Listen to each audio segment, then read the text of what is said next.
Right, everyone. We should be live. We should be all good. So I'll wait for everyone in the chat to give me the thumbs up that we're live, and hopefully with better audio on my end for a microphone.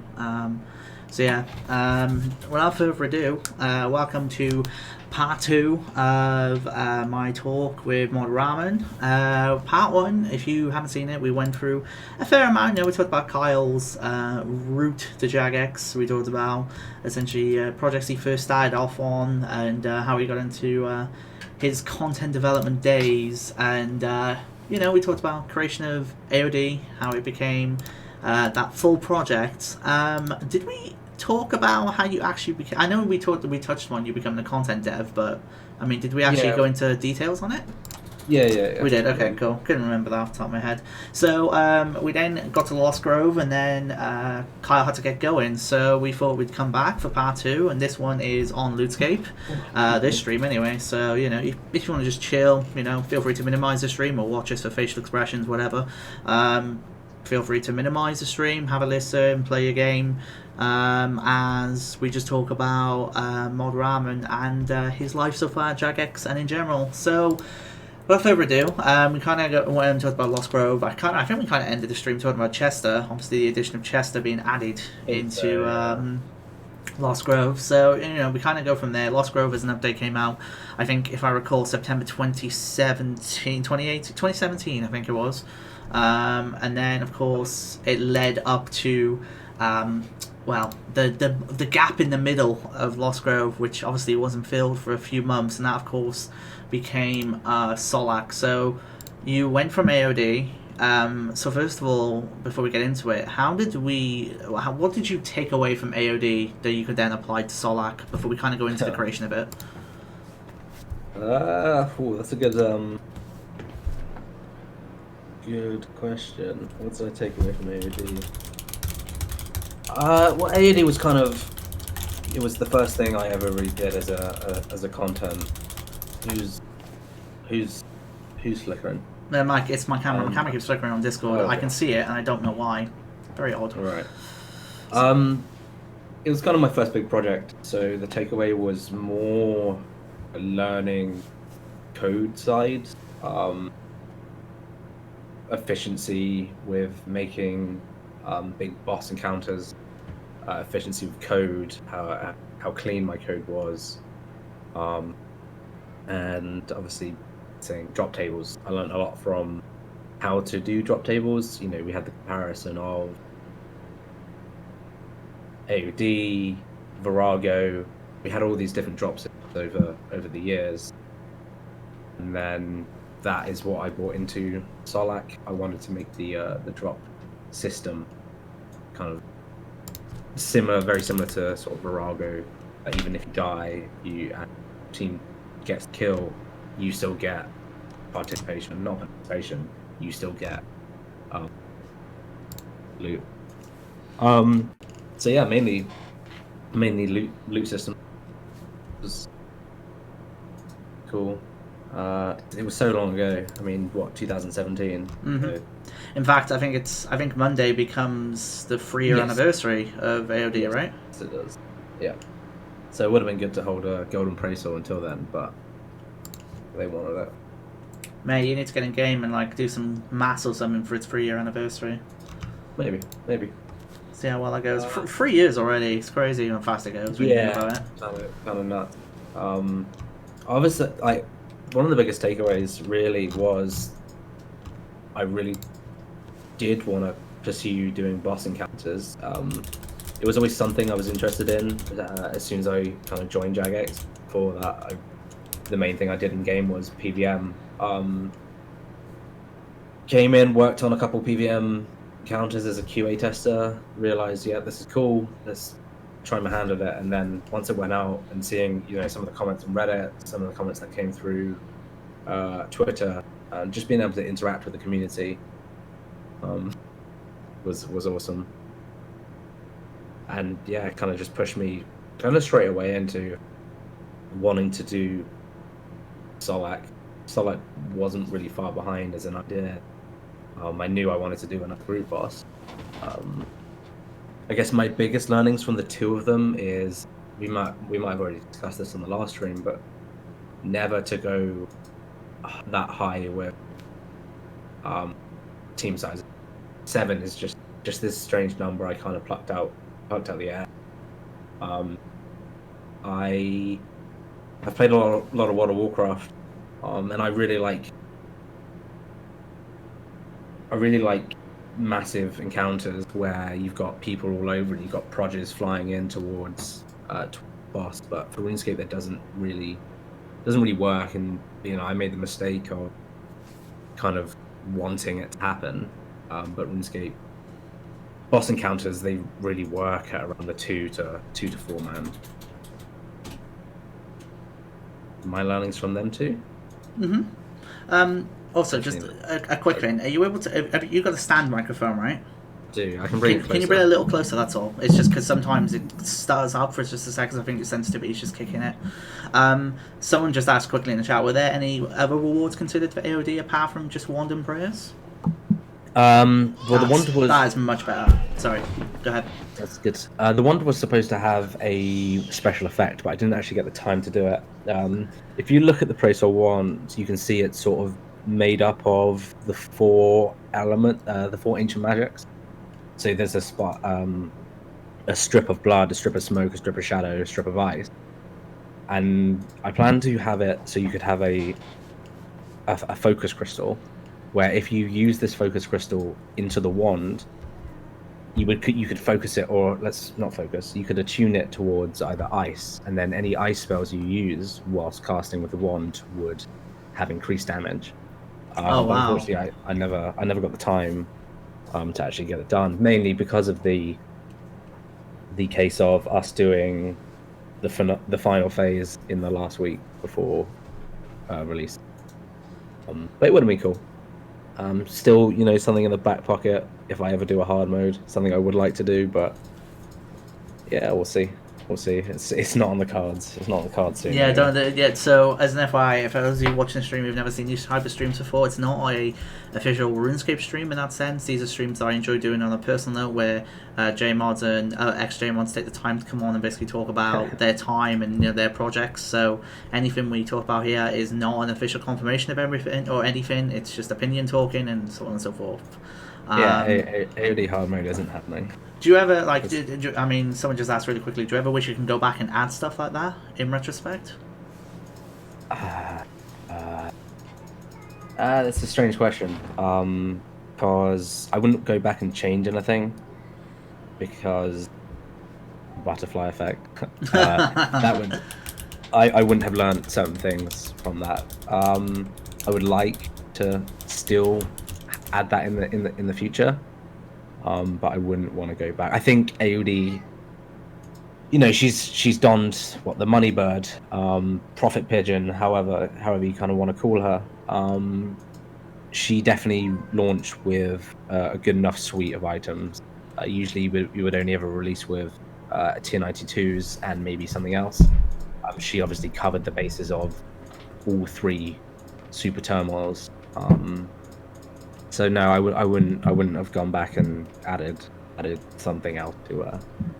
There's always a room to do another encounter where maybe you're not fighting Nex, but you're fighting the 4 Praetor mages, Cruor, Umbra, Virtus, goodness. The 4 mages, and then they could have dropped something that sort of feeds back into the AoD fight, or you have another encounter or where you're fighting Torva, Pernix, and Virtus, who have been resurrected as whites, and they could have dropped something that sort of feeds into the fight, or 3 separate fights. You've got an ascended Virtus, an ascended Torva, and ascended Pernix, where you get upgraded variants of their armor, and that doesn't have to necessarily feed into the AoD fight. That could feed into the 2011 version of Nex, where you take them armors and you sort of upgrade them. Obviously, Torva got a bit of love recently with the Masterwork gear. So it goes to show how you don't have to go back and add something to a previous fight. You can create an entirely new thing, but still sort of breathe life back into older bits of content. Mm-hmm. So no, I wouldn't go back and add stuff. Orson said, wasn't AoD doing specs faster during the one beta, and why was that scrapped? So that was part of the AoD rewrite. That was a mistake on my part. When I did the AoD kind of rewrite, this was to fix up a lot of bugs, to take out some mechanics that weren't really used, to give a little bit of quality of life. And when I was doing it, I think it was over a game jam weekend. I just took it too far. I didn't really think at the start that I shouldn't be changing the core of what players know. I should just be fixing things. And unfortunately, like, we pushed it to... I mean, this was the entire reason we did the beta server. Imagine if we had pushed them changes live without it going through the players. Like, there would have been uproar. The fight would have changed. Things that were familiar wouldn't be known anymore. They would have gone in, they would have got battered. So it was just really a mistake on my part. I didn't really ever intend to change the fight that much. So I definitely pulled it back. I made it less drastic. Kind of just focused on the quality of life, fixing up things like the melee cleave. Yeah, just a mistake on my part. Yeah, fair enough. But it's why I think betas are important. Agreed. Absolutely agree. Like, the betas can just help find us what, like, little things. Like, we throw in hundreds of people. Obviously, there's only so much that a certain amount of people can do. Versus, obviously, 100 people throwing in, all trying it, trying their own different, especially on the boss as well, all the different stuff they're doing, loadouts and so on. This is the thing. People, especially group bosses, people run these things over and over, and eventually, once you learn a group boss, you kind of go there and have fun. And if we had kind of flipped AoD on our head, and then the players who were previously going there and having fun, they would have to relearn it. It wouldn't be a fun experience for them. It might be a bit frustrating, causing them to maybe turn away from the boss and go and kill Cowfight King. Not that like they're on the same kind of level, but it's just creating something. It's changing something that shouldn't ever have been changed. So I'm glad it went the way it did. I'm glad we got the feedback and I'm glad we reverted it. I just remembered off the top of my head a fun bug you had on week of release: the icicles pushing you into areas that you shouldn't be going when they spawned in. Do you remember that? Was this week of release? Yes. Back in 2017? Yes. Can't really remember. The only bug I really remember was codexes accidentally being 1 in 10. that had me worried. But it's all part of the learning. I wrote a full boss when I was in QA. Mistakes like that, whilst yes, realistically they shouldn't happen, they do happen. You just kind of gotta take them as they come, fix them up, and hope they don't happen again. Learn from them. All right, so we go from obviously AoD. Then we went to Lost Grove. We covered that. I kind of want to go into Solak. So obviously you mentioned the creation process of AoD. You kind of had these prototypes all done and so on and so forth. Was that the same for Solak, or were you able to just pitch it and get on with it? Solak was fairly different. So I had originally started another boss, Solak in tap time, because I knew it was going to be in the Grove. I had the environment. Excuse me. I had the environment already complete, somewhat, and I was able to sort of just blow up it's that floaty thing in the polypore dungeon on the first level. Oh yeah. Kind of looks like a skeleton with it floats. So I blew that up and I sort of put him into the middle of the Grove, and I started to not, it might be the wrong Magi. But I blew this up and started work on it, and then we had a character artist who joined the company, Mod, or his name is Bernardo. I can't remember his mod name. Oh my lord. Yeah, I know who you're on about. But yeah, yeah, I know him too. We kind of just hit it off like from the get-go. We were both both became really good friends. We're both very passionate about creating these characters, creating these stories. Mod Clumsy, Iago, Mod just Clumsy, Iago coming to the rescue. Hi, Iago. And hello. So we kind of hit it off. Started discussing. It was actually him. He wanted to do a big tree boss. So we were like, "Yep, look, we got tap time, so let's kind of kick it off." We pitched it to Mod Osborne, and this was coming up to Runefest, and it was very hesitant because obviously it's a tap project, and I'm telling them, I'm doing this in my spare time. Like, can we announce it at Runefest? Can we announce it at Runefest? Because once we announce it at Runefest, it has to become an official project. At this point, I was working on Evil Dave whilst also doing Solak in kind of after the works during lunch times. And then it became an official project because we got the go-ahead, and Bernardo was able to start working on the sculpt through ZBrush, and we were discussing Marathel.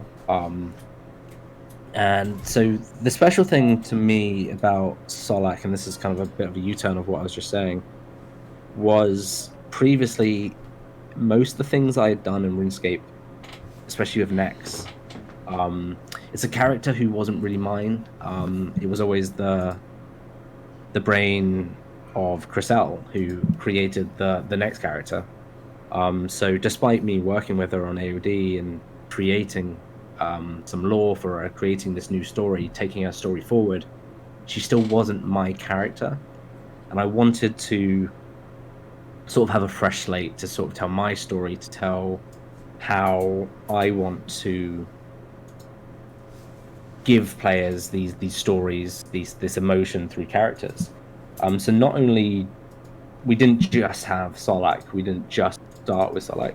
We started with Marathel. We had a lot of time because obviously it's spare time, so we went home and kind of created up some Pinterest boards of what we wanted this elf to be and what we wanted Solak to be. So once we got all these Pinterest boards together, we sort of printed them off. We went into a meeting with a couple of the character artists and concept artists. Then I am staying hydrated. It might not be water, but we went in with concept artists and character artists, and we spent a good couple of hours kind of whittling down what we wanted this character to look like, what emotions we wanted to tell, what her backstory was. And on Marathel, you can see she has scarification up her arm that sort of crosses to her face. And we kind of tell this story through not only her dialogue, but through her character and the way she sort of moves. So once Marathel was sorted, we ended up moving on to Solak. Now, the first sculpt of Solak we showed off at Runefest, and yes, he did look a little like Maokai from League of Legends. So we got that feedback and we kind of took it on board. I mean, it's very difficult. For some reason in RuneScape, a lot of our bosses all have one huge arm. Like, if you look at Virago, he's just got a massive arm. If you look at Telos, he's just got one massive arm. I think I've got the image. Yeah. Is this the image? Hold on. So, is it this one? I think that's the image. If it looks like Maokai. Yeah, that's the image. Yeah, but we actually showed off the sculpt. But we got the feedback, and they were like, "It's Maokai." So we went back, and thankfully we were able to sort of spin the sculpt around and get it done in time. I say done in time. As I said, I was working on Evil Dave quest at this point, which we did cover. Yeah, we did cover that last stream. Yep. Once Evil Dave was out the way, we went away for Christmas and came back, and then it was time to really start Solak. And the good thing about working on Solak was it was a very different production experience. How so? So prior to after working on AoD, Mod Ramen and I moved to a team called Spec Ops. where we were kind of just sort of trusted to just take projects and just bring them to an end without all the production time spent. So whilst I was working on Solak, Mod Ramen was working on deep sea fishing. So I got to basically just come into work, prototype certain mechanic, and then bring Solak into like push and pull in various different ways. And once it became a full project, I had mod Yago, who's in the chat, working with me, and the lack of production definitely kind of hurt us a little bit, I think, because sometimes he would just turn to his left and be like, "Carl, there's a whole new phase," or "Carl, you've completely removed this," which was bad of me. Sometimes he would just come in and there'd be a whole new phase or a couple new creatures that are just walking around. It took a good four months to really take Solak from Solak from what I had got in tap, and most of that actually got removed and rewritten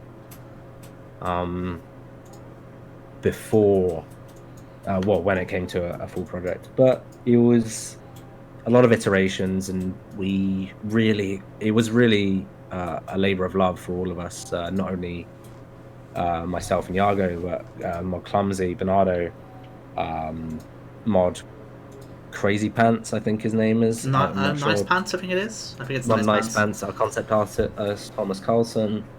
Go check out their art stations because they are very, very talented people.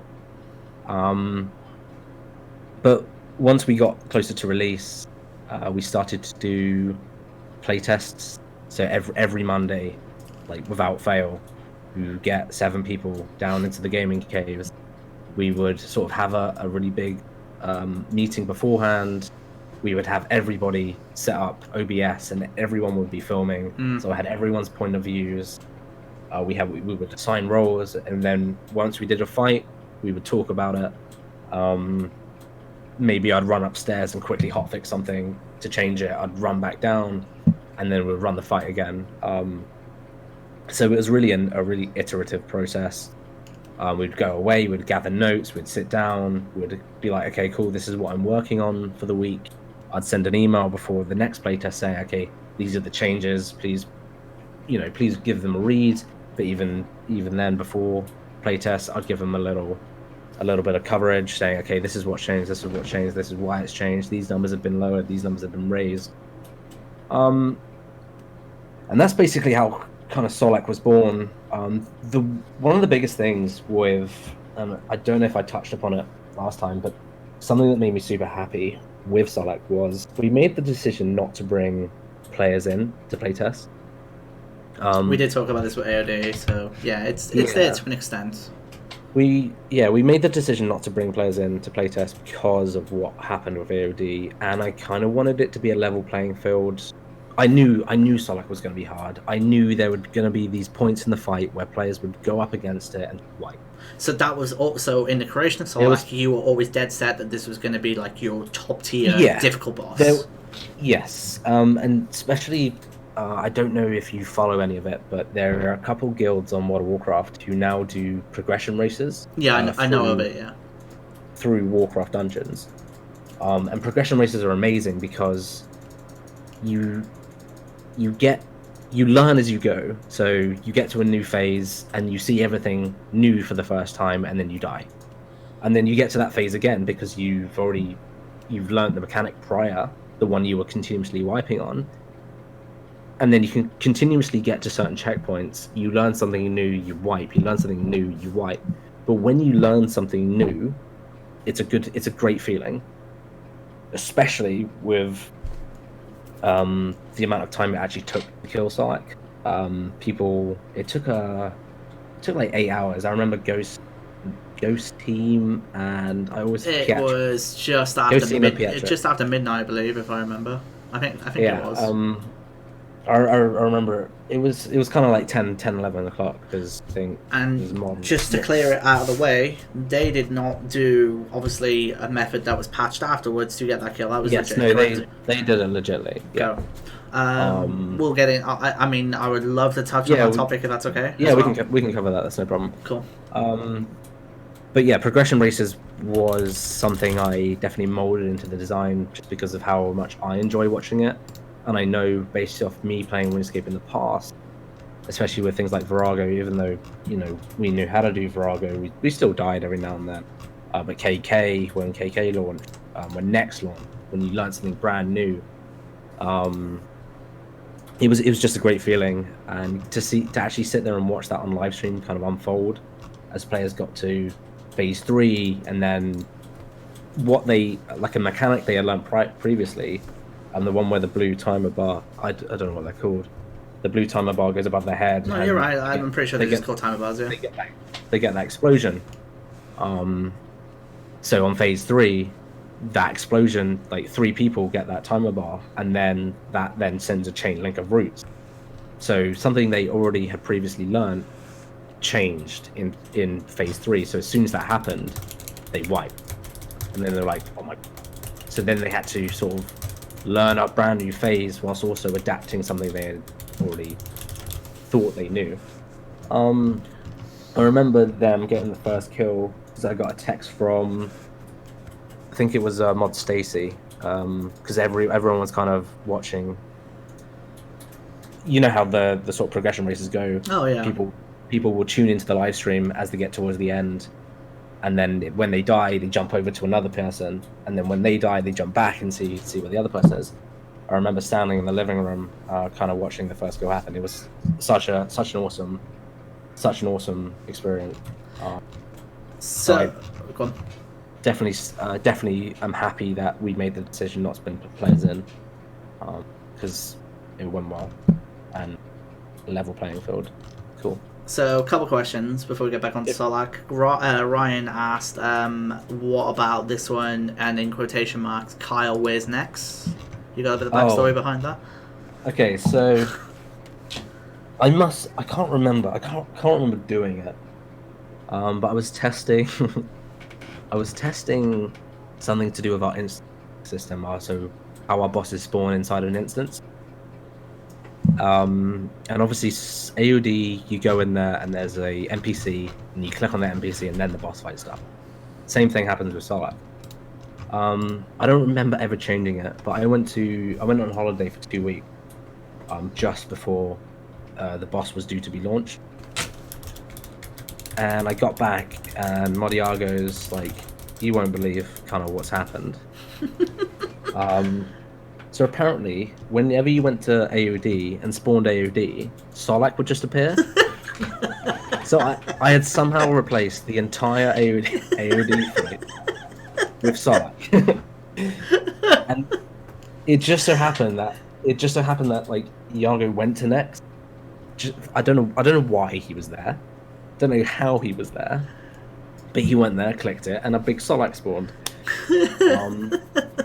Imagine if that had gone live and no one had gone to Nex and just happened to click it.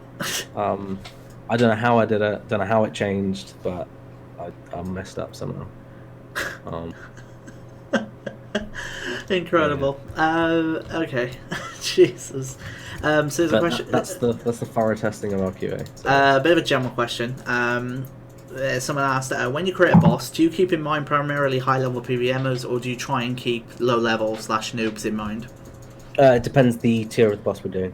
Gotcha. So that's outlined at the start, then? Yes. Yeah, it's outlined at the start.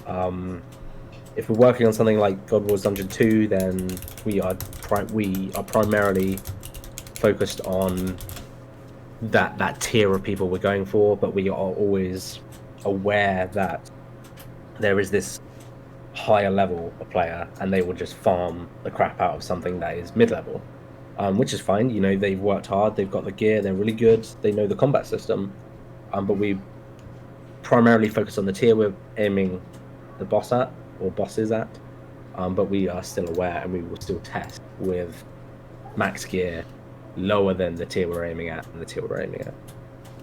Gotcha. Was there any ideas for Merrifield to have a bigger role in Solak? Initially, I wanted it. I did want it. I wanted her to continuously fight with you and react to some of the abilities you do, but it was a lot more work than I was expecting. At this point, I'm still a fairly. At that point, I was still a fairly new. Excuse me. I was still a fairly new dev. So that's why Marathel kind of took the back burner and just became this side NPC. It's a shame, really, but Solak doesn't have the hard mode. No. Maybe in the future, but it's something we could totally do with other bosses. Just finding the time to do it. Cool. So, in regards to Solak as in the boss fight, was there anything scrapped from the boss fight at all? Like mechanics or phases, anything like that? Plenty of mechanics. Go on. There's plenty of mechanics. I can't really think of them. They were kind of just prototype mechanics. I had a prototype mechanic where a vine would sort of whip out the ground at certain points and sort of slam in different directions. But animation time for that would have been large. So that one kind of just got commented out. No, there's various things you kind of just get into work one day and I can explain that, Brian. Yeah, you kind of just get into work one day, you try something out that you thought of over the weekend, and it kind of doesn't really work, but you don't want to completely delete that code. You kind of just put it into a back burner. The idea Ryan had, Ryan mentioned, and it was actually his idea, was doing something different with boss pets, and basically we would let you know halfway through the fight that you were going to get a boss pet. So rather than at the end roll and then work out if you get the boss pet, we would sort of predetermine if that encounter was a pet. So you just ramp the pressure upon them already. Yeah, it would kind of ramp the pressure or create that excitement early and maybe throw them off. But the idea was during the fight, halfway through, maybe if it was a boss pet fight, boss pet drop fight, that loads of creatures would sort of gather around the outer edges of the grove and sort of look in. Oh, that's amazing! Holy shit! Please tell why was that not done? What? It would have been good. Because of the way the drop system works, and I initially, I will admit, at the start, I was kind of against the idea, but hindsight. Oh, that would have been incredible. Yeah, it would have been cool. Still an idea that we can use in the future. Obviously now it's out there and we can sort of gather feedback on it, whether something like that would be cool. What the actual hell is that Twitch emote? Yike, what is that? Whose channels uploaded that? Jesus Christ, people. Unless somehow I've uploaded that on mine, I don't know. Anyway. So... Yeah, it would have been cool. I'll talk about it's a modified Twitch remote. Okay, that explains it. I'll talk about day of release on Solak. Actually, how did you expect the last phase to be cleared in Solak? Oof. How did I expect the last phase to be cleared? Not how it is cleared, I will admit. How I expected it was you would have a couple people. Let's approach this from a 7-man point of view. You would have a couple of people sort of rotate in, heal up Solak and deal with the manifestations that spawned. And then once, because you can't heal inside the mind, and the manifestations do a large amount of damage, what I should have done is realistically put a bleed on the player so they can't stay in the mind too long. That would have really changed things. But basically it was just to rotate people in, sort of come out, deal with the manifestations there, and sort of focus on Solak. Why are you? Yeah, in response to don't ignore it. It's fine. Yeah, I know. But yeah, that was kind of the idea behind it. You would just rotate people in, sort of whittle Solak down a little bit, rotate in, heal Solak up a little bit. But the mechanic, the way some teams do it now, completely fine, happy with. That's the thing when you design bosses. When you design mechanics, you kind of gotta always know players will always find another way. Always.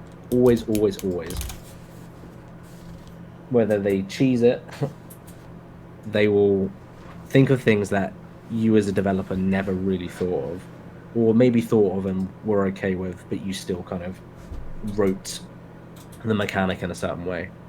But yeah, that's what I think. That's one of my biggest learnings. Players will always. But that was the way I intended the mechanic to do. The way people do it now, I'm completely okay with. Okay. It's cool. It's a nice like. Everyone sort of saves their adren, stands at the back, and they just burst. Seems kind of impossible to take people slow because the images all reaggro on Solak when someone in. Yeah. Makes you think on your feet. Do you think there's a way to make bosses harder without necessarily making the difficulty be based around DPS or insta-kill mechanics? Oof. Enrages. What are your thoughts on Enrage mechanics? Well, it depends what kind of Enrage you're talking about. Okay, let's do a comparison. Rax versus Telos then. Well, they're kind of very similar. Like once you sort of do a kill, you can go back in with a higher Enrage. Yes, with Araxor, you do have Enrage in the fight that does slowly go up, but it doesn't go up enough to feel difficult. Ramping Enrage during a fight. So AoD actually she's got a soft Enrage. So something that I don't think many players know, that if you keep AoD in near one pillar for too long, she will tick up her Enrage over and over. Yeah, you can. Cool. No one knows about that, so that's yeah, that's what I mean. I only remember it from. I'll explain it. Anyway, go ahead. Yeah. Yeah. So there's Enrages where you kill streak and then Rage goes up, and then the way to make boss fights harder without insta-kill darts is you're kind of against the time. So World of Warcraft do this. If you keep a boss alive too long, it hits an Enrage state where it just goes berserk. Now they do it to the extreme where they do it to intently wipe you, whereas we could just say, okay, cool, you've been here for too long, the damage is doubled, or the damage is 50% more. That's an encounter Enrage compared to a kill streak Enrage. Now we could do that, and it's an idea I'd like to do in the future.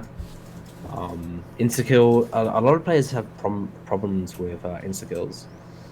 I feel I like instakills if they're easy to deal with, like the AoD instakill. All you've got to do is go to the middle. Simple as. You get to one area, you're good. If instakills like Virago is an interesting one, because at the end of the day your team has kind of failed to do a mechanic. And getting instakill there feels rough. I've not done Telos to the extreme, so I don't know how that instakill feels. But one mistake and you're done. That's the gist of it. Yeah. But you're playing with an Enrage system there. You are choosing to go into an encounter where if a rock falls on your head, you are done. So at the end of the day, that's the player's choice. Instakills are cool. You just want to sprinkle them in. You don't want them all over the place. Otherwise, then yes, I can understand why the players would get frustrated about Enrages. But you've got things like not Immortality, Sign of Life, so you have a second chance. Well, Immortality can get you back from an insta-kill on Telos, for example, so not past 1k, obviously, but yeah. What was I going to mention? Pillars. what do you think about bosses? So every boss in RuneScape basically has, their order of attacks. For example, Telos 1, 2, then he's gonna 1, 2, he's gonna do a spec. 1, 2, he's gonna do a spec, but the ordering of it per phase. Do you think there will ever be a boss that's random, so you have to kind of think more on your feet? The attacks would have to be random to the extent where they don't overlap, or they would have to have only a couple of attacks that are okay to overlap. Random is totally possible, something we could do. It would just be you would have to have a deterrent to make sure you don't get the same mechanic. Sorry, I'm sure then the chat's reacted for you may hear Lyris. So sometimes Lyris has these nights where she just wants to make a lot of noise before she goes to sleep, so you may hear it occasionally, so just an FYI. But you're all reacted in chat in the way I expected, so that's pretty hilarious. Totally possible. Cool. Okay, so let's have a look. Okay, right. I want to go into Solak. Oh, actually, one more thing. I'll talk about the Easter egg that actually no one knows about, but it's so obscure anyway. But it's so obscure. I only know it because chances of it ever being seen. I don't think it would ever be seen in RuneScape. It's so insignificant. I promise you. It is an Easter egg, yes, but it's nothing incredible. So basically, I only found this because when I was going through Solak's drop table for I think it was drop rates way back. It was a classic Kyle developer comment that I saw on one of his items. So is it just called purple mushrooms? Is that correct? Yeah. I think so. Yeah, it's called the purple mushrooms. So Kyle left this classic comment where you could tell it was way past nocturnal hour, and he was just like, "I'm going to add a funny message." So basically, if you try and claim loot, and it tries to give you a purple mushroom, and you don't have any space in your inventory. Instead of it saying you don't have much room any room in your inventory, it literally goes, you don't have mush room in your inventory. Just to to clarify the most significant of Easter eggs there. Yeah. You would have to you would have to get lucky enough to actually roll the drop, and then have to have a full inventory. And I think a full bank as well. Probably, yeah. I think it's a full bank as well. Because I think it forces it to the floor or something, but that's something that will never get seen. Well, now players know they can kind of force it. I just want to see some posted image. I don't know. I just think it's very insignificant in regards to it, but it's pretty funny all the same. I just think it's great. Yeah. This is the content I play for. There are a lot of things. There are some Easter eggs which I wanted to do, like if you use the tinderbox on Solak, that he would just all his projectiles in the fight would turn into fire. Oh my god, that'd be amazing. He would just be shooting fire around instead of his blight, but didn't really get the time to do that one. That would be so cool. That's a shame. Oh dear. Do you ever see? Being able to do something like pink dye on Virago, anything like that? I think that was my homage to the pink dye on Virago. Okay. Was the fire tinderbox and fire. Gotcha. I don't think I'll ever go back and sort of do it because the time is better spent elsewhere, right? So let's go on to day of release on Solak. So I was actually away during this time because I was moving house, so I missed out on the first week of Solak's boss release. There's a couple of things I want to bring up. Feel free, you can decide if you want to talk about them or decide not to. I think first of all, there was obviously some issues that came up during the release of the boss. No particular order, but let's just go for it. Vengence Bug. You're able to get into info on that as to what happens? The Vengence Bug. God, that was a weird one. That was a very weird one, because when we were looking at the stream highlights of Solak just getting nuked for like 1 million damage, we were like, what? Like, what's happening? We were going through it frame by frame. And then eventually we realized that Venge had a cap on the amount of damage it could actually reflect. And it had a cap, but in programming it, if you sort of push a number over its technical limit, it overflows and sort of goes into the millions or something crazy. Doesn't it just overflow to max int, right? Yeah. Yeah. Okay. Yeah. But for viewer pleasure, sort of. Yeah, fair enough. Spice it up a bit. So basically what was happening was the amount of damage being dealt to players was so high because Solak was the first boss to like output a million damage. Because of, I think it was the that one on the last phase where he's doing that. I don't know what they're called. It's been so long. Not Arm Crush. It's not Arm Crush. It's where it's on the final phase where he's sort of bringing up he's dragging it down. He's summoning Blight and then he pushes it out. Incredible. We'll call it the Dove from above. No, that's not what. Death from above. Let's call it Blight in its purest form. Yeah, that one. Please, someone gift that. That's incredible. Oh boy. So he kind of had a damage why am I still doing that? He had a damage multiplier that basically continuously ticked up, and if you didn't stun him in time, he would do that large amount of damage. So when he was doing that, he was passing in like 1 million damage to Vengence code, and Vengence was like, what is going on? But then Vengence was also like, oh, let's reflect this damage back. So Solak would just basically, boom, nuke himself. And then players were like, oh my god, we figured it out, you just got avenged. Just like, no, it's just... This is kind of RuneScape, and this is why a lot of people call things... No, I'm not going to say that, actually. This is why very old things... Right, scrap what I'm saying. Things in RuneScape, when they're made, way back when, so Group Venge was made quite a while ago, it was always like we had never really pushed the limit of doing more than like 30k damage to a player or 10k damage. I think the highest amount of damage when Group Venge was out would have either been Nex Ice Prison or a Nomad boss fight where he does 99% of your life point. But obviously back then it's kind of, it's okay because QA back then would have tested high numbers of that side.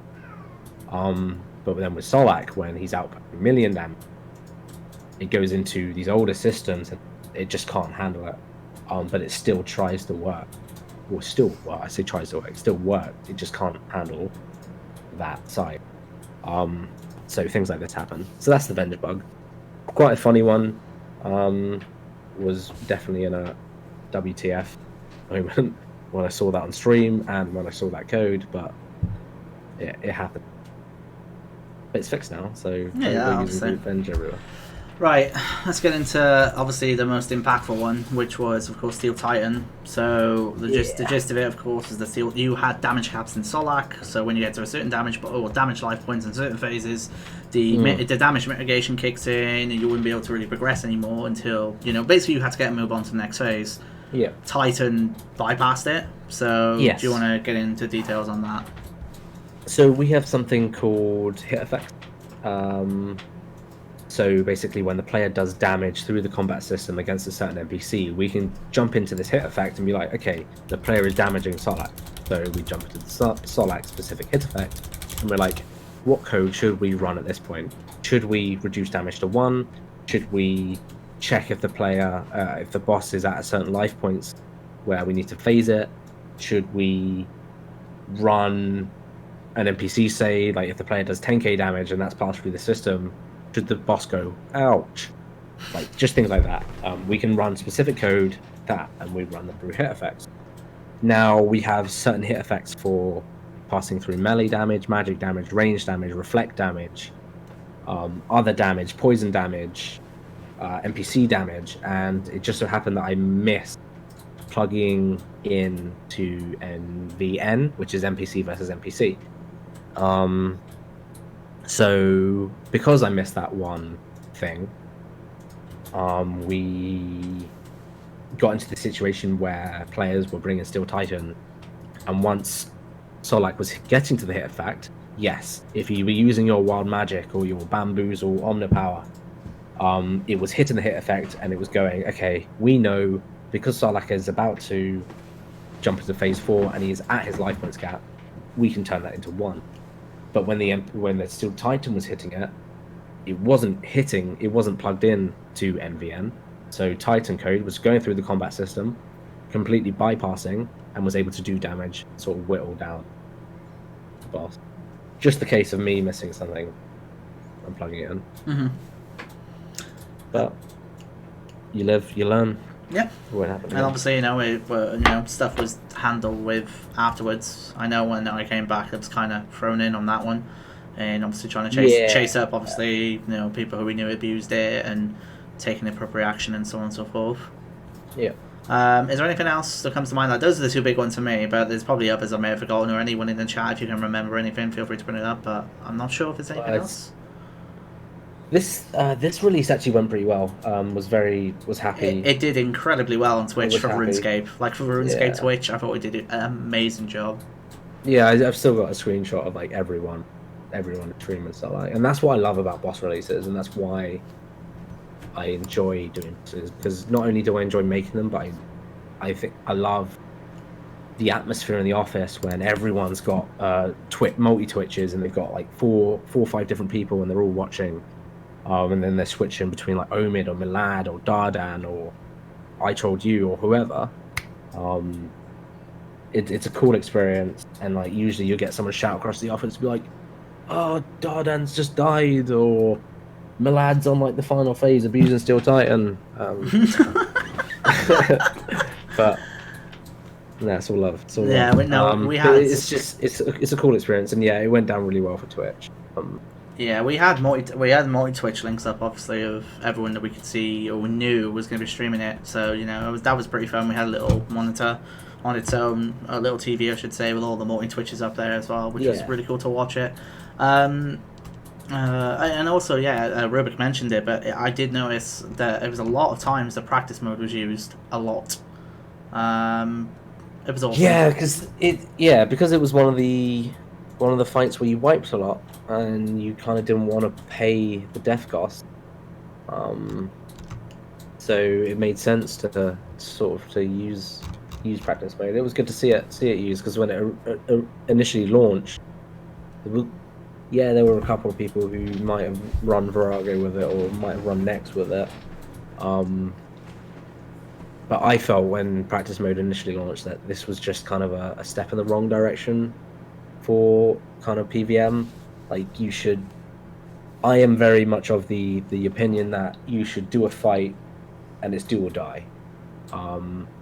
You should, if you want to learn it, go on and read on the wiki. Go read the boss learning manual in game, but you can't read Solak's or AoDs. On a whether, feel free to not answer this, is up to you. I remember seeing you post as a player on this Reddit thread, which was, in your opinion, does RuneScape right now need more bosses? Yeah. We should be keeping things fresh. I say we, if you ask from a player's perspective. Yes. I'd love someone to sink my teeth into that's fresh every year. The more bosses, the more we're able to expand on kind of a RuneScape story, the more kind of different mechanics we're able to get out and to learn from. And it will just hones knowledge, keeps things cool. Do you want to talk about drops for Solak? Sure. Grimoires. What was the Grimoire originally on release? It was the Prayer Renewal. It was the Elven Ritual Shard back then. Yes. It was crap. We made the quick decision to sort of turn that. We'll give that functionality to the ancient Elven Ritual Shard, and then we turned the actual Grimoire, into what it is now, which is really cool. But it was just, we thought that the crossbows because we had the learnings from AoD where it was too much. In my opinion, AoD does drop too much. It drops 2 endgame weapon, fan and main hat. I mean, not forgetting the prayers, right? So yeah, not the prayers, and you've got the chest, even though the chest is kind of a side drop. But AoD definitely had too much, so we kind of wanted to sort of reel it back in. You had things like the Marathel staff, cosmetic override. You had things like the purple mushroom, so they were your side kind of drops, like the AoD chests were. But when it went out, players weren't really realistically happy. You know, they said openly that it's like we already have the tier 92 in the form of the SGB, Seren Godbow. So why there's nothing else? There's nothing. If I already have an SGB, what do I need to go to this boss for? So we spun it around and we created a cool item that now has the constant money from the Grimoire pages. And yes, there has been this sort of ongoing discussion over the last year or so, or since I've gone out, where we're talking about, oh, we need to bring the Grimoire pages down because it's not worth using the Grimoire because it's too expensive to maintain. And we've slowly made tweaks as to the Grimoire. The one thing I didn't want to do with that was to knee-jerk it. And if you knee-jerk it... God, someone in the chat loves God. If you knee-jerk it in the wrong direction and you completely kill it, you take it to the point where Grimoire pages are like 1 mil. Realistically, there's no going back. And it is... You can pull it back, but at that point, like, you could go to the GE and buy for, you know, a bill's worth of Grimoire pages for 1 mil, and then if we fix it, boom, they spike back up to 5 mil, you've made 4 mil profit. So it was very, very careful and cautious about knee-jerking, pushing it the wrong way. So we've slowly made tweaks over. I've enjoyed, obviously. Yeah. It was definitely player. Sorry, it was definitely player input. They were very passionate people. Like Chibapa has just said in the chat, they were, you know, originally they were sending really angry messages, but some of my mistakes in the past is when I've got these angry messages, I've retaliated badly. Kind of not realized that these are passionate players giving feedback. And I've always, well, in the past, I've retaliated and it kind of bit me in the ass a bit. So I actually sat down with Sang and was like, okay, how can we solve this situation? And let's work together on ideas. And we kind of bounced back and forth. We ended up creating a Discord channel where a couple of us could discuss different ideas. And it was actually one of his ideas that we kind of said, okay, let's take it, let's try it. We tried it and slowly whittled down the price. I actually checked the price of it on Friday, and they spiked back. They're 4 mil per page right now. Yeah, they went up to 5 mil at this point. So I need to figure out why they went back up to 5 mil. But this is it. Like, we don't just do something. What were the results of the summer or winter weekend, one of them, where you added Grimoire drop increase to Solak? We did a 10% increase. That's the one. How was that? 10% did nothing. Okay.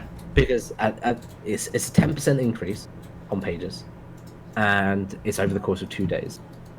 It was kind of just a let's see if it thing, and then from that we took the data. We sat down with Mod Timbo, we sat down with Mod Iago, and we said, okay, what can we do with this data?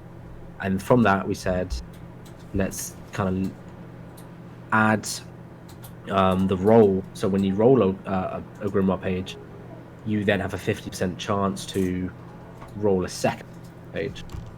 And that actually did a nice, I'm not going to say a dent, but it did a subtle shift in the price, and it brought it down. It kind of brought it back down to 2.3, 2.4 mil, and then we sort of left it there.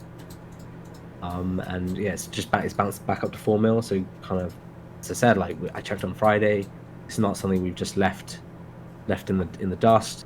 there was a suggestion for, if you have a grimoire, you could dismantle it into like 100 pages. But the argument for why the players wanted grimoire pages to be less was because it's not worth using the grimoire.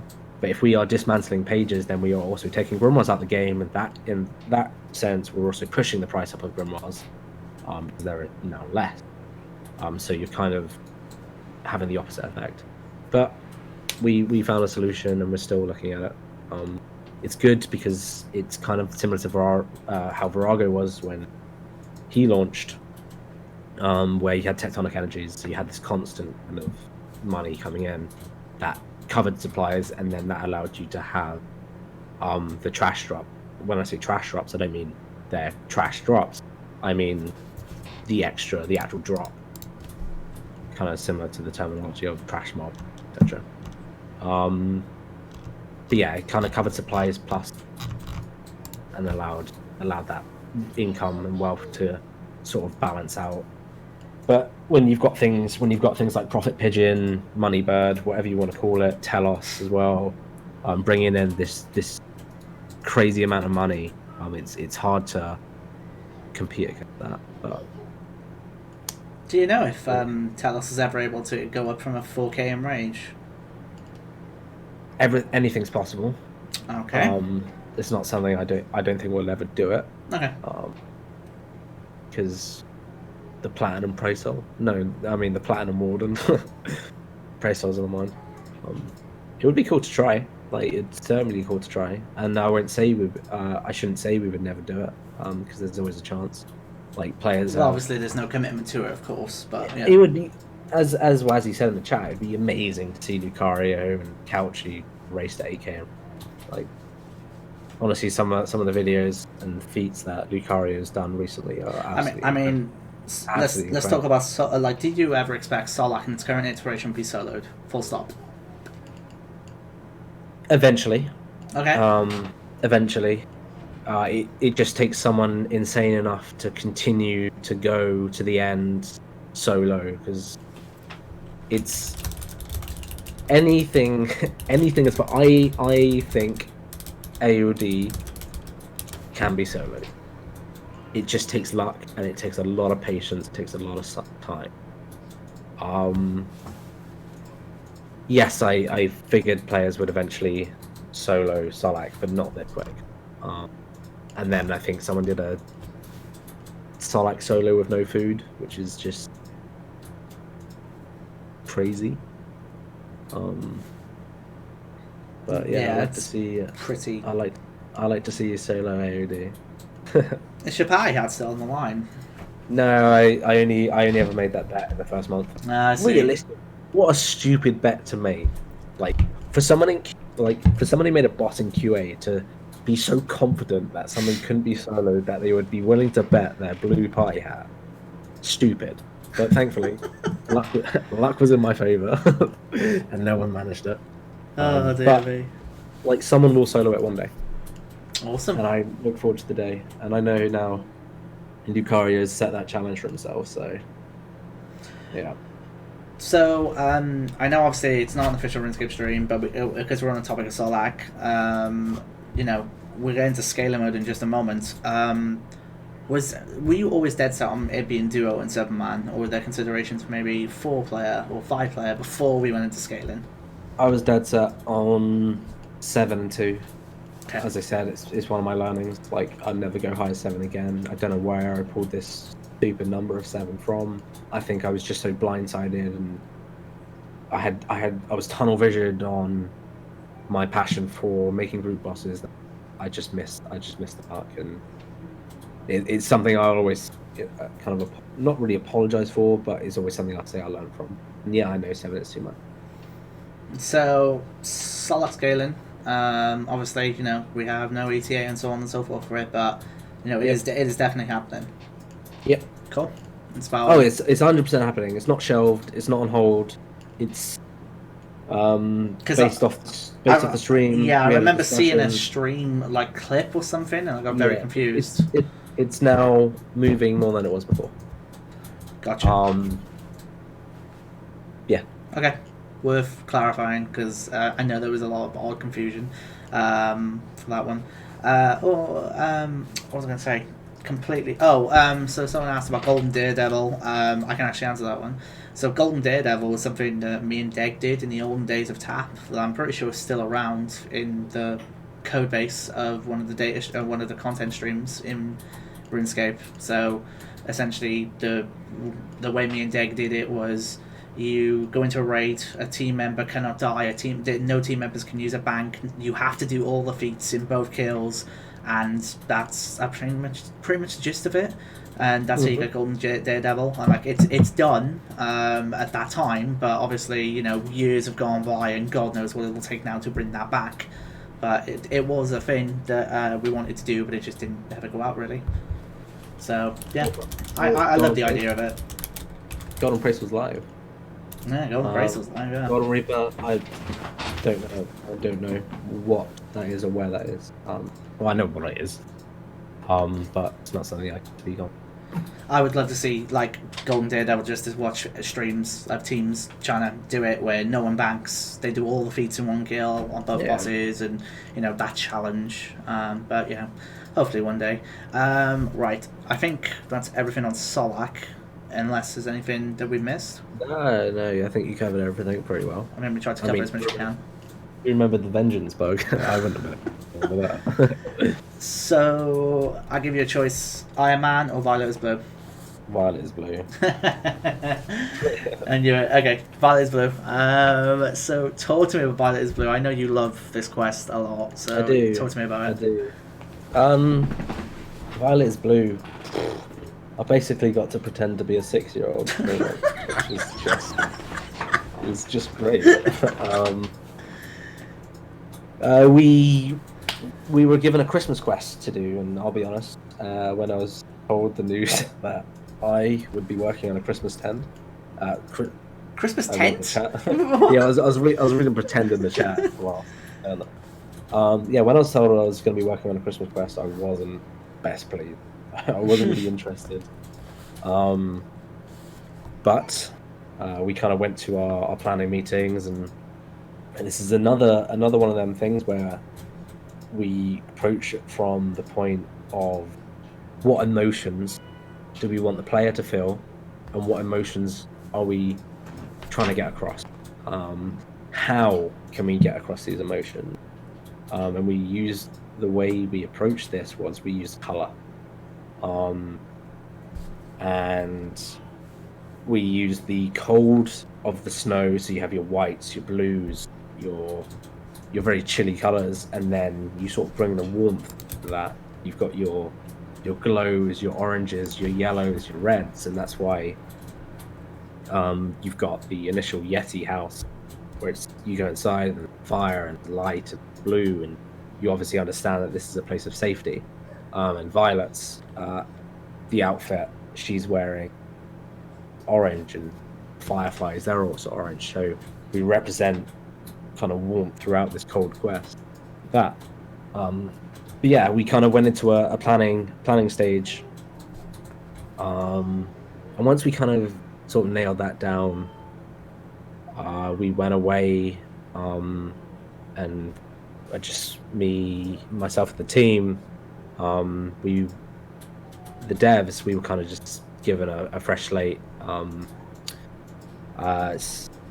We were in Black Ops at this point, so this was Mod Cell, Mod Days, Mod Erator, and Mod... I thought Erator wasn't in the team at the time. I thought Erator joined... He was, but he was working on something else. Right, okay, I thought so. He had moved over, but so the two developers on it were myself and Days. But Days had other sort of focuses at that time, because it's obviously end of year. So he basically was able to do a puzzle and a couple little nice bits at the end of the quest, so a lot of the end dialogue. Days made the infamous ice sliding puzzle, just an FYI, in case all of you are aware. If you remember, obviously, DG Frozen Floors and that variations in the quest, Days made that one. Yeah, well, I wasn't going to say that. I'm sure. I'm sure he doesn't mind me saying. Yeah. I'm sure it wasn't even Yeah, that bad. To be fair, the ice puzzle wasn't bad. It's just because when you introduce diagonals, it's difficult. diagonals are Yeah. risky. So, kind of just kicked off the quest. Just jumped into a test stream, wrote up a little bit of design, but not much, and just jumped into a test stream and kind of worked out what was fun. Made the first bit with a couple little puzzles in the house, and this was at the point where I was learning how to use the cutscenes, so I was using a lot of cameras. Oh my lord! You just reminded me. I remember we were in a sprint review, and I think it was the first time you were showing this the camera cutscene as you come out of the house, and you were so invested in it as you just see the camera pan as it goes to the house. Oh, it's amazing. No, it was cool. So it was good. Cool. But then just kind of thought, like, okay, what can I do with snow? Like, and how can the player discover this 6-year-old girl and kind of discover that she thinks she's a Yeti? So obviously, like, you go into the land of snow and she roars at you and she's throwing these huge snowballs kind of down the hill. That snowball puzzle, oh my lord, oh my god. It's just harking back to older kind of style of quest where you don't have combat, things aren't necessarily too hard, there's humor kind of dotted everywhere. So yeah, when you meet Violet, she's obviously just this little girl who's like super excited and she just wants fun, and the parents are kind of worried. And then you go into the bedroom and you're playing like hide and seek, but you're the way she kind of sets it up, and she's like, I spy someone with my little eye, someone beginning with bed, and you're like, the players like, they have to go along with it, and they're like, I'm not really sure how this game kind of how the game is supposed to work like that. So the players kind of playing along but also teaching at the same time. And a lot of the people that were playing through the quest, and a lot of our players, they play for a couple of years and they've actually grown up and they've started to have families. So not only do they kind of play the quest from a point of view where they're understanding kind of these little the dad joke that Trevor kind of spits out, but they're also able to sort of go back and remember, like, the hide and seek thing came from when my parents used to tell us to tidy up. Me and my brothers would go upstairs and we would be like, I would trick him. I'd trick him into. I'd be like, oh, let's play hide and seek, and I'd be like, and I'd be pointing out, like, saying, I spy with my little eye, something beginning with shoe, and they would go find the shoe, and I'd be like, okay, that belongs over there, and I'd basically command them, and they'd do all that. Oh, you scumbag! I mean, it's almost as bad as the way I used to dungeoneer, but yeah, like, just kind of, I thought about things from my childhood and what it was like to be that, and the kind of games you play, and how kind of naive, like, young kids are.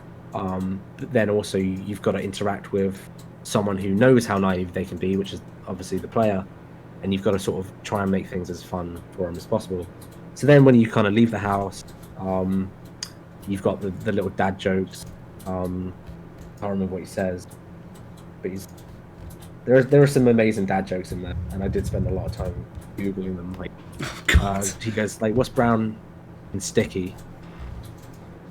And the answer is a stick.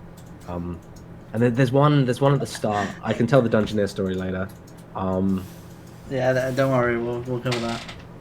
But honestly, it was just gone a little off topic, but it was just a pleasure to do this quest and just lose myself in. It was the first quest I've ever done kind of from scratch. I say but it was obviously a large team effort. It wasn't for me. But being able to just, I was listening to a lot of Taylor Swift at that point, so you got a lot of Taylor Swift references in the first puzzle where she's eating fireflies and she's like shaking off, and there's just if you just sit down and you have this platform to just create, and I've just gone to Canada, so I'm like, oh, they're in this forest with pine trees, and what if they tap the trees, right? And they need to light the way because it's super dark, so they get maple syrup, and then they shake a bush to get fireflies, and so you present the firefly to I was going to say Marathon. You present the firefly to Violet, and what's the first thing a 6-year-old going to do if you give her this nice shiny thing? She's going to put it in her mouth. So she does that. So she puts it in her mouth, and you're like, oh no. So then you've got to kind of go through and do these little meaningless tasks, and you're kind of saying, okay, what if we do this? And then you give her the jar, she runs through, she lets them all go, and it lights up the place. And then another cool, like, Violet-esque thing was you see all these golems with no heads, and she feels super sad. And you're like, okay, cool, well, we got to get through, so you're not, like, let's create little snowmen. Well, that's the next stage, but let's, like, throw snowballs to get their heads on, and as you're doing it, she's, like, naming them. I'm going to call this one Peter, and call this one Sandra, and Frosty, which is, like, it's just a little bit of fun, and there's various puzzles, actually, in that, where even if you fail, excuse me, you still progress. So the part where she's like, I want you to make the snowman with this face, and she gives an angry face, but even if you pick the happy face, she will still turn around and be like, oh, I love it. So there's no, besides on the slidey puzzle, there was no real failure point. No matter what you did, you would progress through and still have fun, and Violet would sort of react differently. So yeah, it was just basically three months, basically being a 6-year-old, which was awesome. I mean, I think it's superb. I think it's an absolutely superb quest. It's just good. It's very difficult for me to sort of sit there and pick my favorite updates, because I've done things like AoD, Solak, Lost Grove, Violet. But Violet's definitely up there. I love that quest a bit, and seeing Reddit's reaction to it was just, it was wonderful. I remember, because what I liked, so my approach to, when I was a CM for Jagex, my approach to game updates was I took part in the playtests, but I tried not to focus on the core of the content, because it would kind of spoil my perception of how I would look at it as a player. So, you know, when it came to Violet is Blue, I would, like, be in marvel of, like, the environment and stuff, and there was one bit I missed completely, which was when there's a piece of dialogue which shows a player getting max cash in the dialogue, and I linked a post on the Game Update Slack channel, and then you pretended to lose your shit, and you were like, oh no, this is really bad, no, making me, in essence, shit myself, but it was you being a troll, as per usual. Yeah, for the chat, what kind of happened with this? There's an Easter egg in Violet's Blue where if you use a coin on a well, you make a wish, and you sort of lob it in, and it comes up with this mez box saying, oh, you get, like, you throw a coin in the well and max cash spawns. And Shauny didn't know about this. Nope. So when it went live, someone actually used it, because the examine text go to, like, implied, so you should use it. Implied it, so you would use a coin. And then someone did it, and they saw it, and then they posted it on Reddit, and Shauny then was like, oh, look at this, and he posted it in the big channel with all everyone who works on RuneScape in, and he's like, oh, this is funny. And I go, oh crap. I didn't go, this is funny. I was like, is this legit? And then you replied going, oh crap, and then I was like, oh fuck. I was like, no. That was only debug. Like, let's get a hotfix ASAP. And Shauny, obviously, you know, Shauny on, like, kind of update, well, Shauny how he was on update days, he was like, oh shit. I was like, I was at this point, I was like, I messaged Easty, and I was like, have you seen the chat, because I need to get a hold of analytics to make sure we get everyone who's involved in this. And he replied back with a laugh emoji, and I thought he typoed. And then obviously that's what I was told, but yeah. Oh, hi, Lewis. But yeah, you got me good, annoyingly. And the biggest scandal, actually, of Violet is Blue wasn't even from players. It was internally about a login screen, which I will never forget as long as I live. Oh yeah. That was hilarious. I enjoyed that. So for those of you who are not aware, the login screen, I think it changed now. It might still be in the drop down menu on the RuneScape client, but the login screen On the chat. at the time with Violet is Blue, it may have changed. I don't know. Shows Violet and the Yeti, but it looks like the Yeti's. If I remember, the Yeti's arm is missing, right? Yeah, we had multiple iterations of this, the login screen come through, and we were like, it doesn't look right because the way Trevor was lying, it looked like his arm was bent upside down. So we were like, no, it doesn't look right, and it kind of went back and forth with feedback, and then it got to update day, and I was like, cool, updates out, telling to the team, loaded up the client, and then I was in it looks that that image, that image that Ruby just posted, that's the exact one. He doesn't have an arm. Rather than turn his arm upside down, he lost his arm. On update, I was just like, oh my god, no. Violet's cut his arm off. It became a bit of a running meme internally. It was pretty great, because Violet's so happy, and it looks like she's literally cut the arm off this Yeti, and dead Yeti. It was amazing. We had someone who photoshopped this image with and blood spilling out into the snow. Yeah, I remember that. It was pretty funny. My goodness, yeah, that was great. It's just the little things, really. But yeah, it was just something that obviously players originally noticed, and then we were like, oh wait, hold on a second, and then it just spiraled. It's all about the little things. Yeah, goodness. But these are the kind of stories that don't really make it out to players. They're kind of just. And actually, you just summarised why I like to do these kind of streams, because I feel like, with all due respect to Jagex, the official streams are obviously quite guarded, and they're very close to their chest about stuff like this. Where in my opinion, stuff like this, I think is fine. They're fun stories about the content that's happened and just little things. It makes it feel more human to me. Anyway, getting a team of people together and just giving them all glasses of whiskey and stuff. Well, I mean, whiskies aside, we did it with. I remember running a stream on my own from production with. I was running production for a stream with Modtomb, Moddeg, Moderator, and Mod KOC, and it was images through all of Shattered Worlds' development from start to finish. We had 80 odd images. We just decided to do this stream, and I was like, do you know what, let's just do it. I'll run the stream. It's after work hours. Let's just do this. I think it's really cool. And we literally had initial work in progress images of how Shattered Worlds built up from its initial white boxing, its initial concept in right up until the end, with hilarious bugs of images and stuff like that. It was really, really good. Yeah, no, them kind of things are awesome to do, and I do enjoy. Yeah. This kind of platform to tell stories is good, and I enjoy it. Yeah, I love it. I mean, I love finding out new things or just recapping some more stories like this. It was really good fun. So Violet is Blue.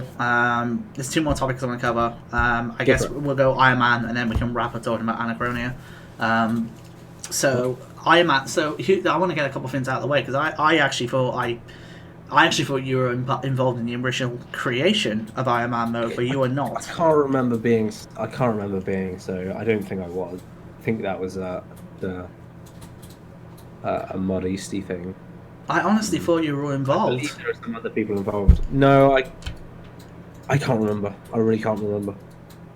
So how did you come to be the Ironman curator then? I guess is where we can go into that. Yeah, so I figured it was. So original Iron Man was Easty and Ryan. Gotcha. Yeah, I wasn't involved. I had a feeling it was Ryan. It's a very Ryan thing to do. But how did I end up being Iron Man curator? Well, when Iron Man came out, all of us kind of jumped on the hype. It was awesome. We all started our little hardcore Ironman. And first person to die was not Stacy. How? I can't remember. Okay. But a lot of people they teleported to. I think Mod Dean died because he teleported to Edgeville, and He went AFK, and then a bandit came and smacked him in. Sounds all right. Like all these, because like over the years, when you're playing a main account, you just don't think these things through. Like you're like, oh yeah, I'll teleport to Edgefield and I'll go get a slice of pizza or something. And of course, if you're a certain combat level obviously- below an enemy, you get Yeah. auto aggroed and all that stuff you Yeah. completely forget about. So it was just it was a really good kind of experience, and we were all kind of sharing our experiences, and then people slowly kind of went back to their main accounts or kind of got on with life a bit. But I continued to sort of power on with my took a good liking to it. Was still hardcore at the point, and then kind of slowly started to work with the community on Ironman issues. And how I actually became curator was they were asking for group bossing and comp cape, because on launch they couldn't go into any bosses, and they couldn't get comp cape because these things were locked off. You couldn't get to certain areas like Trouble Brewing. You couldn't unlock music. So I did this update for them, and then that basically stamped me in as the curator. So now we are. And just to clarify, you're not a content developer at this time, correct? No, that was another QA project. It was kind of just lunchtime, so you kind of want to get things done. Developers might not always have time, so you just jump in and learn things yourself. But did that for them, and then over the years, I just became the Ironman guy. Sort of make the changes, make the calls, and then now over the years, because I've got dev and I've got other responsibilities, I sort of stepped away from it. People still sort of come to me for that stuff. But that's how I kind of became known to be Ironman. I'm playing my Ironman right now. Just a footnote for those in the chat. Like, people asking questions about like stuff that I consider to be kind of questions that would be on a RuneScape Q&A compared to this. I kind of don't want to go near that, because like I don't want to pressure Kyle by asking questions that I feel like are better suited for an official RuneScape Q&A. Sorry. So like I'm kind of going to stay away from that. I'll pick out anything I see, but I'm going to stay away from questions in relation to. I do like that question of, could you still do a ramen cooking stream? I'd love to. That'd be great. Just get in the kitchen and cook some ramen. That'd be funny. God. That'd be hilarious. Oh yeah, Ryan's got a point. You sacrificed the Hacker Ironman life, or sorry, your literal Hacker Ironman status to someone. Yeah, so called... Ryan kind of pushed me into that. Did he push you into it, or did you tell him plant the seed and then? I kept going, oh yeah, I'm gonna kill my Ironman. But then obviously, like when you're actually a hardcore Ironman, that's a difficult decision because there's no going back. But then I was about to do it, and then I basically bottled it, and then Ryan turned around and goes, "Typical Kyle." Like, says he'll do something but never follows through. And that was the line. I was like, nah. Went straight to Red Pool, died to an account called Solak, before Solak was out, so it was kind of a nice, like, Iron Ramen has died to... How did you know, Solak. How did you find... Was this someone you knew, presumably? Someone I knew. Right, someone okay. I knew. But yeah, I died to Solak before Solak was out. It's kind of a funny little pre-release, but then... For all you hardcore Iron Men out there, I'm not pushing you towards it, but I'll tell you, Iron Man really opens up once you lose that. Is this because, though, right, when you die, you obviously lose so much equipment, right? That's the gist of it, right? If you die if you die in an instance as a hacker Iron Man, you lose all the majority of stuff, right? You can't get back in, and your stuff actually drops to the ground, which it's difficult. And that's what I was always stressed about, like, because I was at the point where I was now to do a Raxor. I was like, if I die and I lose like my Fury trimmed, I'm gonna be gutted. Like I got that from a clue scroll, and I was like, okay, cool. How do I get an Onyx? And I can't remember how I actually got the Onyx, but I would have been really upset had I lost that. So I kind of just got to the point where I was starting to think about sacrificing myself so I could open up the game for me, and it really did. And I love it. I think Iron Man is one of the. If you want to re-experience RuneScape in a different light, play Iron Man, because you will go back, because a lot of you, I'm sure, are out there, and you've all got accounts that are, you know, trimmed, true trimmed, golden prey soul. You've been playing these accounts for years. You've forgotten a lot of what RuneScape has to offer. So you go through and you're playing through these early level quests. Yes, some of the quests do look dated. It is a 19-year-old game. It's gonna have some things that look dated, but you will be doing things and you will remember them like, oh my god, like you're basically replaying your childhood in a different way. Mm-hmm. Yeah, I imagine. Awesome. Okay, before we get on to Anachronia, do you want to talk to us about this Dungeoneering story? Dungeoneering. Yeah. So obviously, I was talking about how I tricked my brothers into doing the tidying up for me. Mm-hmm. So the way I used to dungeoneer when Dungeoneering came out was, and I would never do it now, I promise. But yeah, we used to, obviously in Dungeoneering, you would have everyone, IDG to randoms, and you have a world, and people were like, you know, I can't remember what they'd say, but they'd be like a cult +1. So I'd join that party. Everyone's random. We'll go in, and I'll do the DG for like 3-4 minutes, and I'll be like, "Oh, damn, sorry guys, I'm DCing." You absolute scumbag. I'd log out, and I'd wait like 20-30 minutes maybe. I'd log back in, and they'll be at like the boss. And then I'd be like, "Oh yeah, I'm back." They'd finish the boss, and I'd get the full XP. But obviously, it kind of didn't always work in my favor because they might get to an emote room on the crit path, and because I wasn't there, they would have to all leave the dungeon. Dungeoneering, ladies and gents. That's the way to do it. Oh my goodness. Special. Yeah. Alright, okay. Let's go on to the last piece of content as far as I'm aware that you have been involved with, which is Anachronia. So, Yeah. Anachronia July 2019 release. Mhm. What specific parts of Anachronia did you work on? Slayer, agility, the agility codexes. There's other stuff. The onboarding, so the intro cutscene. Oh my lord, the cutscenes are superb. I love the cutscenes.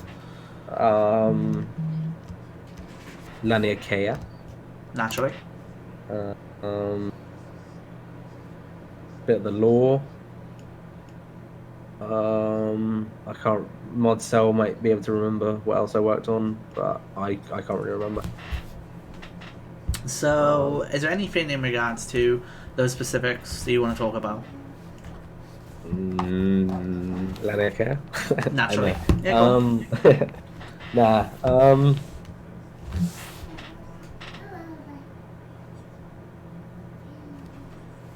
No, not really. I think it was just it was a cool project to work on. The agility course was awesome. Definitely changed agility. Double surge, double escape. It's awesome. I think I never did Laniakea's that was mini quest. mod true. Yeah, mod true. Yeah. Yeah, I mean the agility, like being able to go back and forth on the agility course, I thought was a game changer in its own right. It was so different, and it was being able to actually spend time. No, Mod Erator did Urbansons.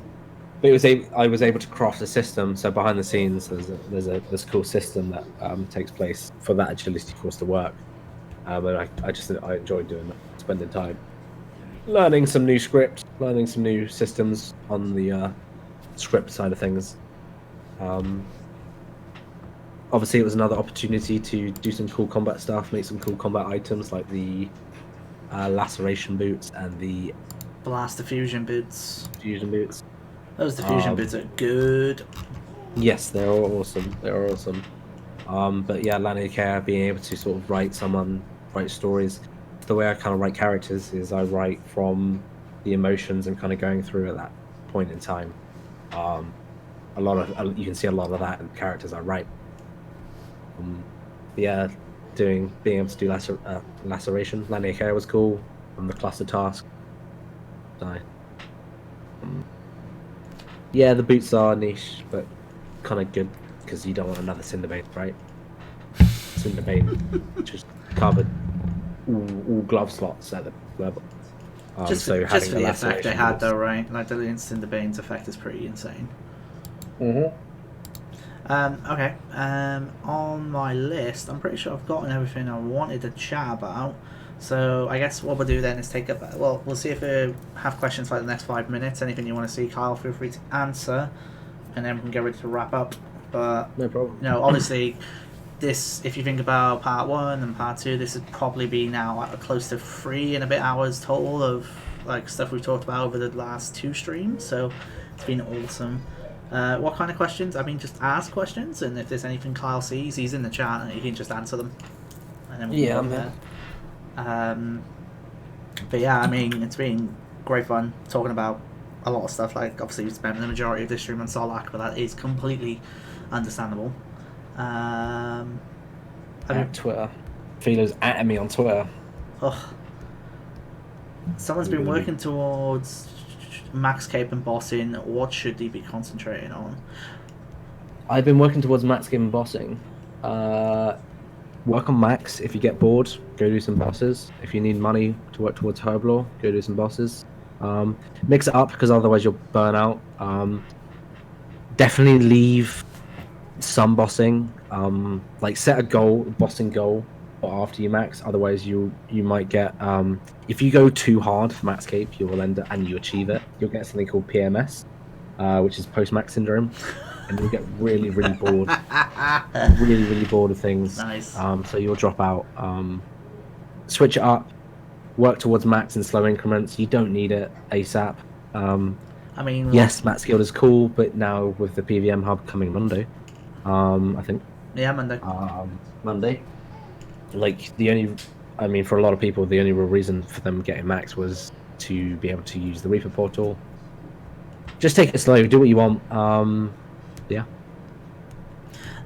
Okay, there's a lot of questions. I'll try and take some that I think might be useful to answer. Okay, what's your favourite whiskey? And naturally, because obviously you've been drinking whiskey and you tweet about it and so on. Favorite whiskey is this one. Which is? Yamazaki. The Yamazaki. It's a Japanese whiskey. Absolutely fantastic whiskey.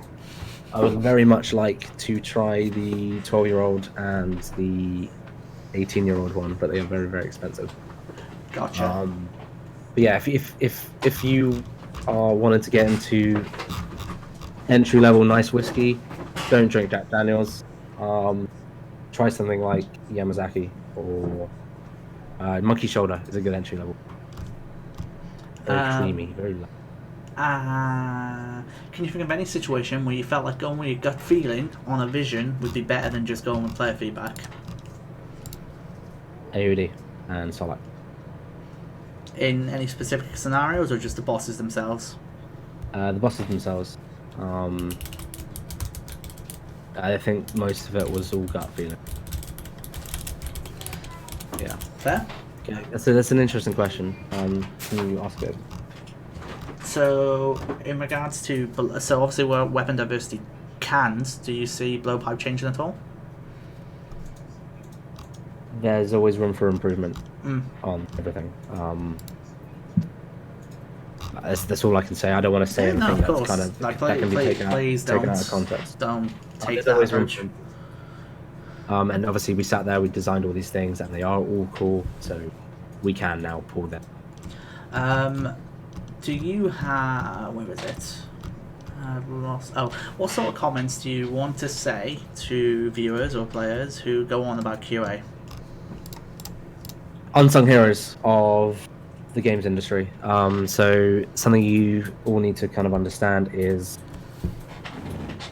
QA get a lot of shit because if something gets through, the blame will be put on them, but you don't get to see the work behind the scenes because obviously them bugs don't go live. They are without a doubt unsung heroes. Without them, a lot of the games you play, the AAA games like The Witcher or Jedi Fallen Order or Red Dead Redemption 2, all these incredible games have a strong backbone to them, and a lot of that is the QA team. Because without them, you wouldn't be gamers, you'd be outside playing football, I assure you. Games would be launched in a state where they'd be unplayable. Yeah, unsung heroes. And it's a lot of the comments that are thrown their way, or a lot of are very unfair. If you did get to see the work they did, you'd be shocked. Like I was like a lot of people. I gave QA a lot of flack before I actually joined the games industry as a QA tester, and I was like, fair play. I can understand why things get missed, and if something gets through, all the blame's on. But you don't get to see what doesn't go through. Is there anything you could take as a retrospective from what you've learned with Solak and AoD? I'm gonna sort of break that question up. More of just a retrospective of what I've learned over the last couple of years, and then what I've learned from bosses. Well, we've already kind of covered what I've learned from the 2 bosses. Is don't go with group sizes that big. Kind of think about things like scaling ahead of time. And then what I've learned over the years is actually from how I react to feedback on releases.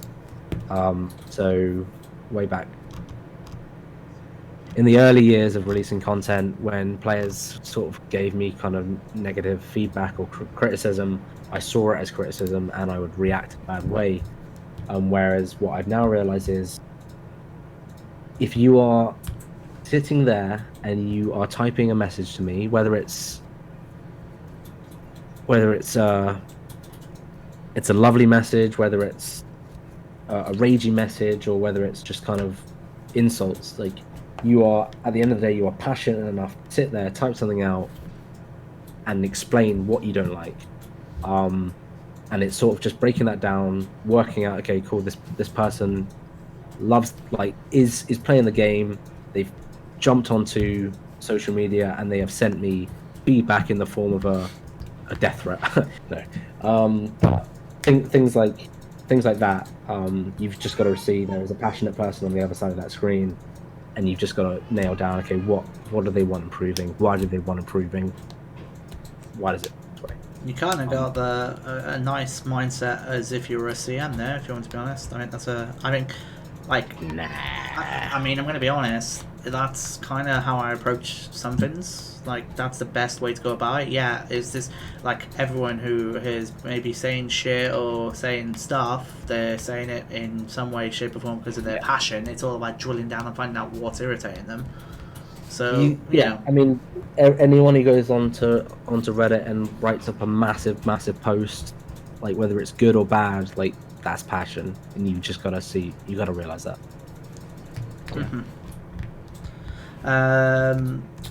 But yeah, I think apart from that, is there anything else? We can just pull questions if people want to just pump chest questions. What's my favorite type of content to develop? I think this will take you by surprise, but currently it's quests. I like writing stories, but I love bosses as well. Favorite coffee? It's not coffee, but if you go to Starbucks and ask for a London fog with oat milk, you won't regret it. What's a London fog from Starbucks? What is this? It's basically 2 Earl Grey tea bags with steamed milk, with a little bit of vanilla. Mind blowing. 2 Earl Grey tea bags. Yeah. Okay. Interesting. I do love how you've just answered your favorite coffee question with essentially a tea. Yeah. By the way. What's my favorite quest series? Marjarat, hands down. All the way up to Richard the Marjarat. Banging quest series. Nah, all the way up to the World Wakes. Such a quality quest series. That aside, probably the Dorgashan series. Cave Goblins, because Duke Nick, you're asking questions about iOS. This is not an official RuneScape stream, so that's your answer to that question. Did you play before I joined Jagex? Yes, I played a lot. We covered actually a lot of stories in Kyle's days before Jagex on part 1 of this stream, which is on my YouTube. So, yeah. Why has nothing happened with my lava lamp? Because I turned it on just as the stream started, and it takes like a couple hours to warm up. But... Never any love for the gnome quests? Did you call it gnome? Did I hear that correctly? Gnome. Gnome. Gnome. You're not to lecture me on saying words. Shit, you're on point there. Favorite combat style, magic. Yeah, I can't actually dispute with that one. Yeah. Favorite skill, herblore. My career said, if you had to rate your experience with testing archaeology so far, other new skills is better. Oh, it's fucking. It's sick. It's so good. Honestly, archaeology is my favorite skill. It's so good. Love it. The bar has been set. It's honestly. I know the worry is always overhyping something, because if you overhype something and the person who has witnessed that hype doesn't enjoy it as much as the person overhyping it, they're gonna be like, oh. But I love it. It's my personal opinion. The bits I played before, the last time I played it was before the Roomfest demo build was created, and I love that, and that was very like work in progress. I don't know where it's at now, but when I played it before the Roomfest demo build, I was having a blast with it. So, you know, I'm hyped for it. I'm hyped for, like, personally speaking, I haven't had a piece of content to get stuck into for a while, because it was Anachronia. I'm not a Slayer person, so Slayer log didn't appeal to me. Obviously, bank placeholders was lovely. 120 Herblore and farming, I'm not a fan of farming and Herblore as it is anyway, so it just doesn't really stand out to me. So I'm looking for, like, I know PVM Hub's coming Monday, but I'm looking like that next big thing, and archaeology just needs to come out, because, you know, I can't wait for it, in short. Like, that's the big one for me. Yeah. What's my favorite RS god? Your boy, Zaros. Naturally. He doesn't love Zaros. What else we got? Do you learn something interesting from players at Roomfest?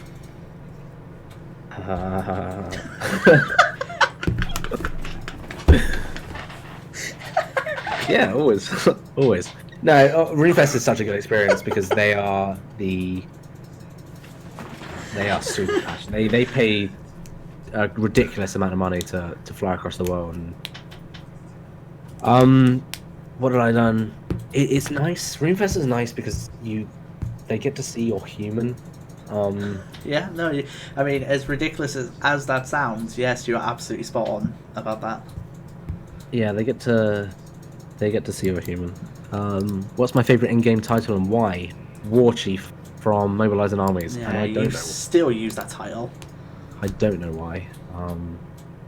It's just sick. War Chief. I'm the War Chief. I'm the Chief of War. Like, what more could you want? I don't want to be the Golden Praetor. The Praetor. Nah, mate. I'm the Chief of War. And it's purple. Like, what more could you want? Any idea why the portals is improved? I don't know. Thanks for your honest response. Which one did I... The Roomfest one. That was the Room... Oh, no, sorry. That's the title question. Sorry.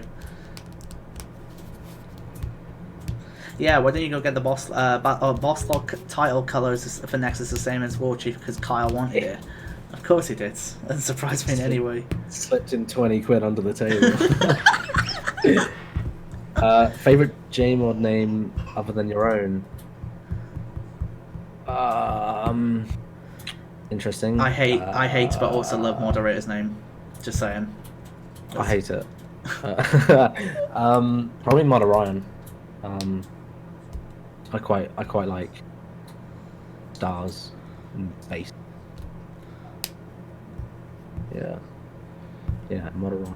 I was gonna go with Mod Mew. You're gonna go with Mod Mew?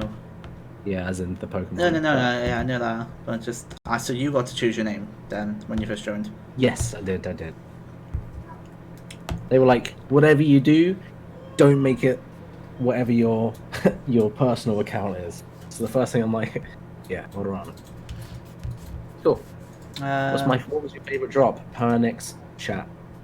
Best drop in the game. What's your best achievement in this game you've done? Probably taking 400 mil in the Duel Arena and turning it into 73 mil. And what did you do with that? I lost like 40 mil of it. It was fun. It was fun, but I could hear your rage, so I could hear it. Yeah.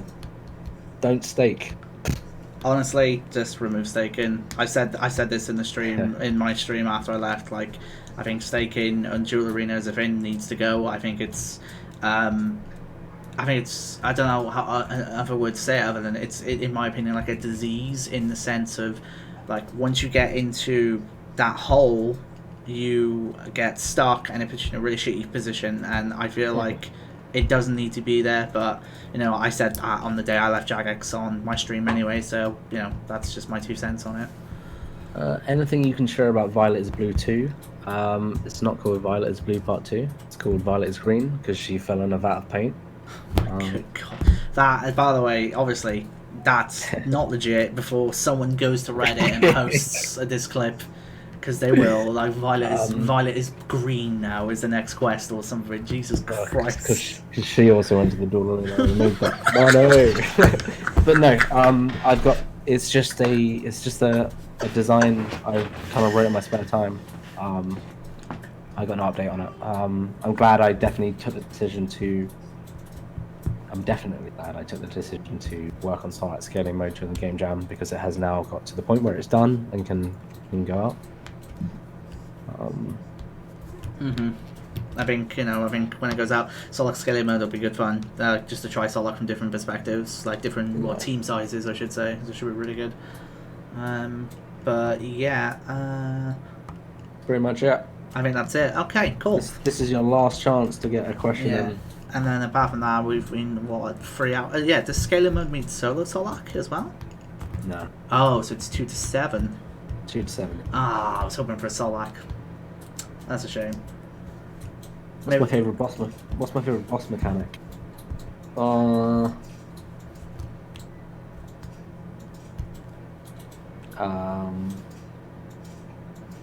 I think bomb tanking. It's not really a mechanic. It's just more a part of the boss. But bomb tanking at Virago is pretty cool. What's the deal with your strange glowing orb?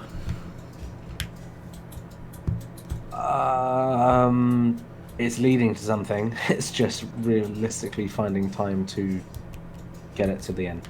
Gotcha. It's another one of them stories I kind of started. Have an end goal for, but if I'm to focus on anything right now, it's definitely Metallica.